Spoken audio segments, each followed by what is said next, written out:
Hello, my sunshine, and welcome to a new episode of the Hot Girl Morning Podcast. I am so excited to have you here.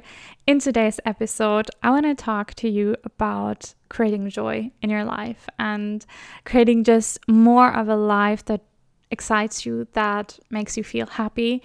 Having more also the feeling that you are in control of your life.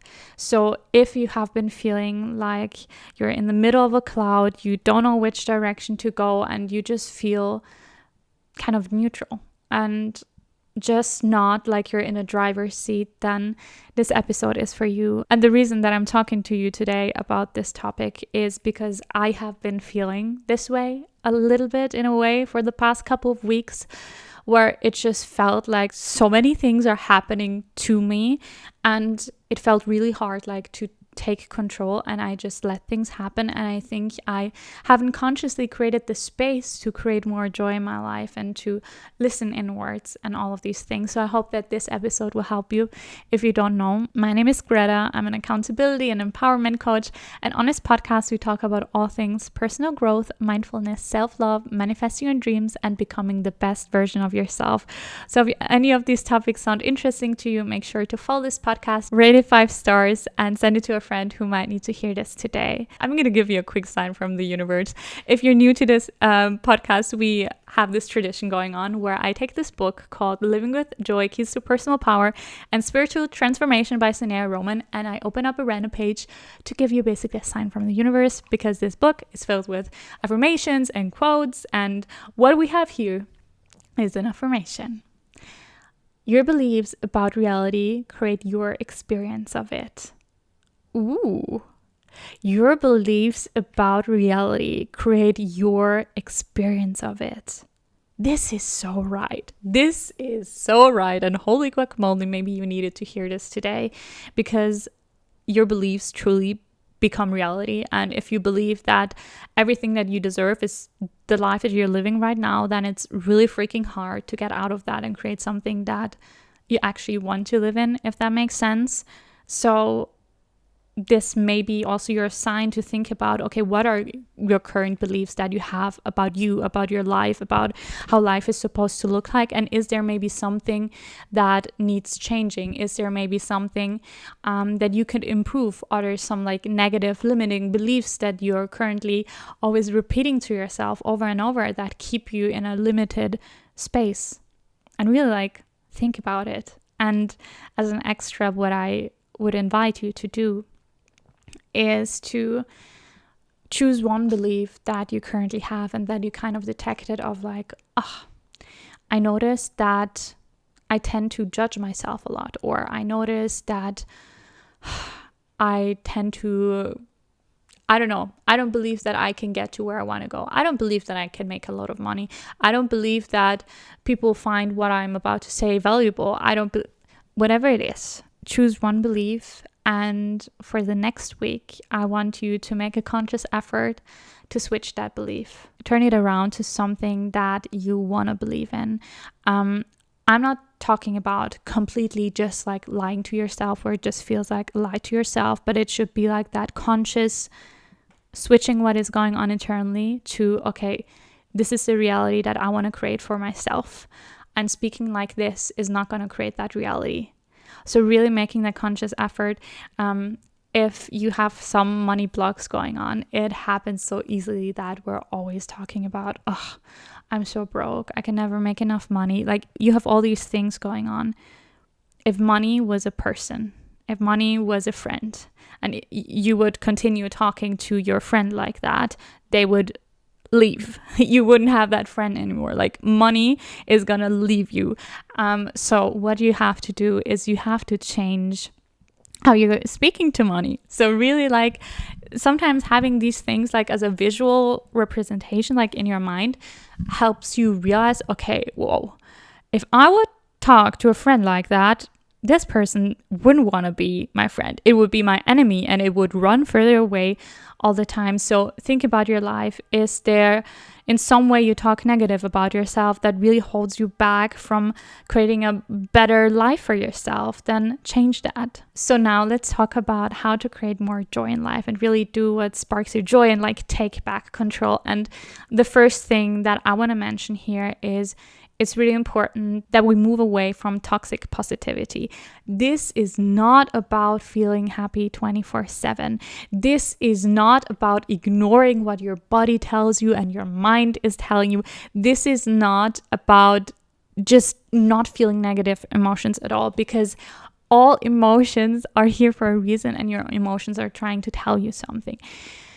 What I feel like this episode is more about, if you feel like you have been dimming your light and you haven't been like really taking control, that this is a reminder that you need to take back control and to reignite the light, if that makes sense, to, I don't know, find your fire again.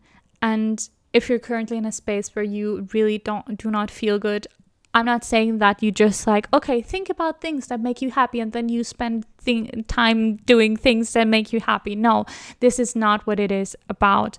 When you're not feeling well, what I would encourage you to do is to, first of all, really understand, okay, what is this emotion trying to tell me?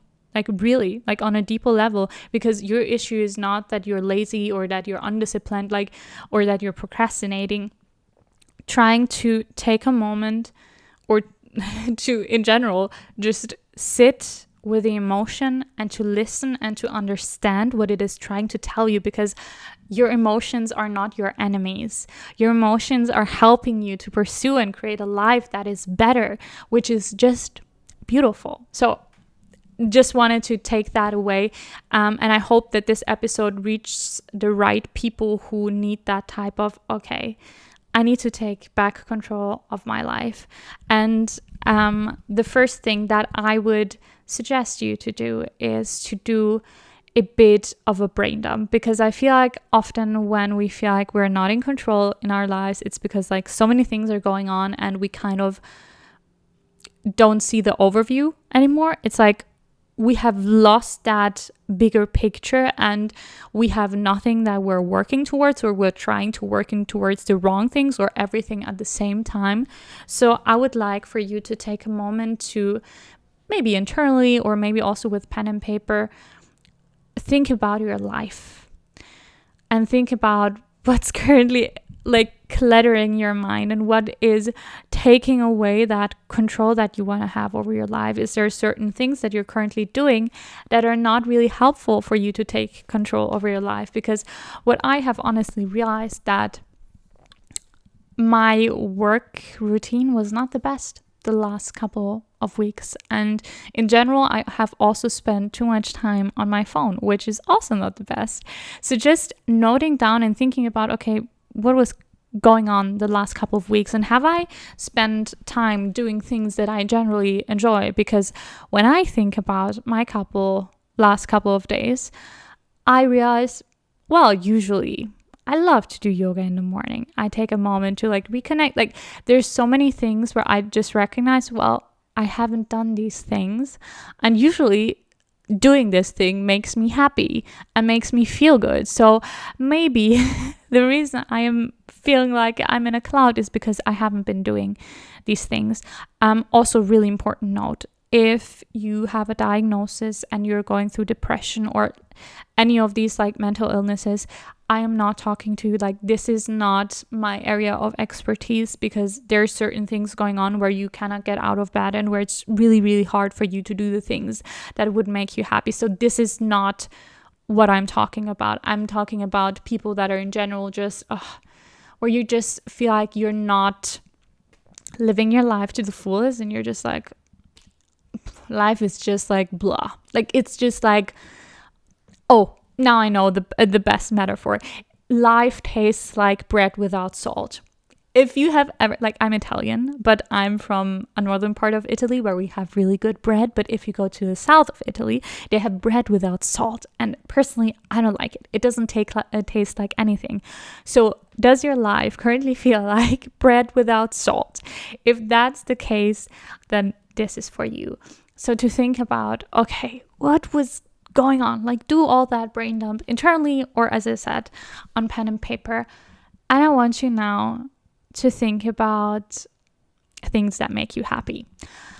I want you to think about, and maybe even make a list of, like, what are some things that actually make your life better, that actually create joy in your life, and that just make you feel better.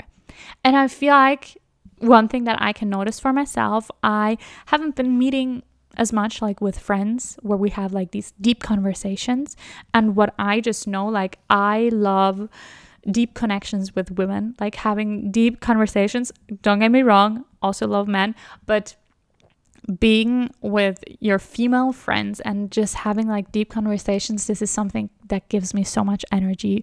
Or like doing mini adventures and then like going to a lake and going swimming, or like all these things. Like, I have so many hobbies and interests, from crocheting and music.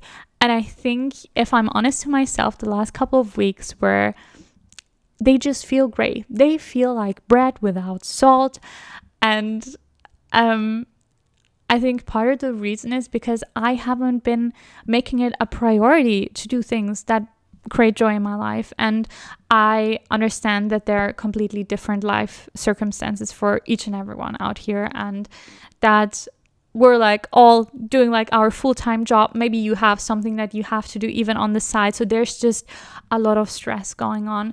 But I want you to think about your life, and if there are some ways you can take more time for yourself, if there are some ways where you can just, it's not even about spending a lot of time with yourself, but it is about taking the time that you have and spending it consciously and doing something that consciously makes you joyful. Because if we're honest to ourselves, I don't know how your screen time is, but if you're taking a look at that and you're telling me that you don't have time, then we kind of have like a misunderstanding going on. Or sometimes it happens that we spend a lot of time like doing things like scrolling on our phone instead of doing the things that give us joy. And there's a way, of course, if you had a really, really intense job, you need some way like to decompress and to relax. But is there a way that you can do it that feels more like self-care, that feels just better to you? Maybe like in the winter you can take a bath instead of like scrolling on your phone or watching a show in the evening. Take a bath and just listen to music. Or now you can like go for a walk in the evening or just watch the stars. Like, what are some things? And I am the kind of person that used to do like bucket lists for the summer, like all the things that you want to do. And I think summer is a special time because there's just like this beautiful open energy. And I want you to really think about, really like romanticize, like what are the things that you would want to include in your life? Like, how do you want your summer to look like? How do you want the rest of your year to look like? Because holy guacamole, half of the year is already gone, but that's a topic for another day. So I want you to really think about, okay, what are the things that give you joy? What are the things that make you excited? What are these things, and how can you implement them into your life? Like, really, how can you implement them into your life and take time for it? The way you're taking time to meet with a friend or to go to the gym, take time to create that joy in your life. Do a solo. Oh my God, that's what I'm gonna do.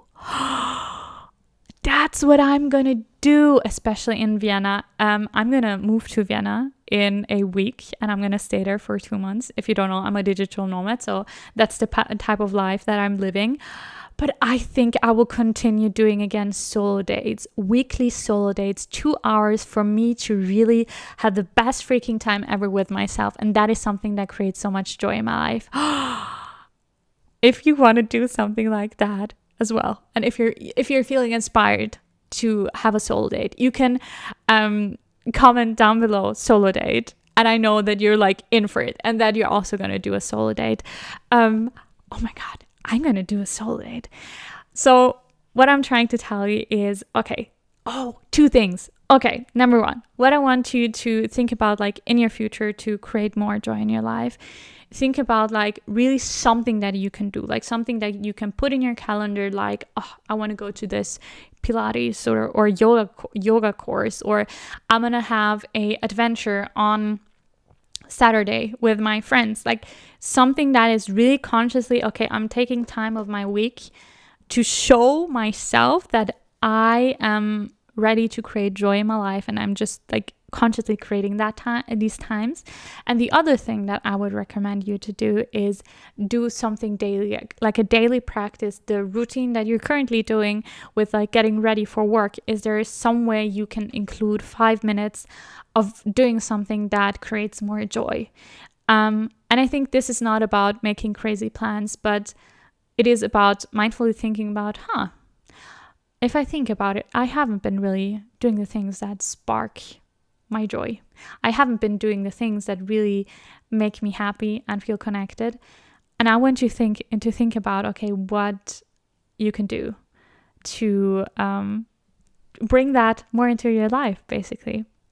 I know I haven't been talking as much in this episode about, like, taking control over your life, but I think being mindful and then mindfully making these decisions can already make a big impact. If you ever want me to talk about taking back control of your life more in depth, then I will, first of all, I will make sure to mention an episode down below that you can listen to that kind of goes more into that. But if you want to hear more about that, also let me know. Thank you so much for being here, and I will talk to you very, very soon. Bye.